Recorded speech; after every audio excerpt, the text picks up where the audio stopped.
Good morning friends. ನಿನ್ನೆ ಧರ್ಮಸ್ಥಳದಿಂದ ಬಂದಿದ್ದು late ಆಗಿತ್ತು. ಬೆಳಗ್ಗೆ ಬೇಗ ಎದ್ದು ತೋಟದ ಹತ್ರ ಹೋಗ್ತಿದ್ದು ನಾನು ಇವತ್ತು ಲೇಟಾಗಿ ಹೋದೆ. ಇಲ್ಲಿಂದ ಬಂದು ತಿಂಡಿ ತಿಂದು ಕುಂತಿದ್ದೆ. ನನ್ನ ತಮ್ಮ ಬಂದು ಕಡ್ಬುಗೆ ಹೋಗೋಣ ಅಂತ ಕರೆದ. ನನಗೂ ಏನೂ ಕೆಲಸ ಇರಲಿಲ್ಲ ಅಂತ ಹೇಳ್ಬಿಟ್ಟು ಅವನ ಜೊತೆ ಹೊರಟೆ.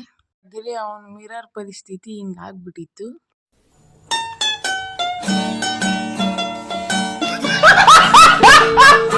ಆಮೇಲೆ ಏನೇನೋ ಮಾಡಿ ಅದನ್ನ ಸರಿ ಮಾಡ್ದ.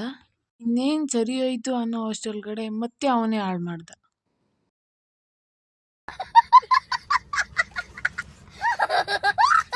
ಇಲ್ಲಿಂದ ಬಂದಾಗ ನಾನು ಟಿಕೆಟ್ ಲೆಕ್ಕ ಹಾಕ್ತಿದ್ದೆ. ಹೋಗ್ತಾ 1356 ಆಗಿತ್ತು ಆ್ಯಂಡ್ ಬರ್ತಾ 1172 ಆಗಿತ್ತು.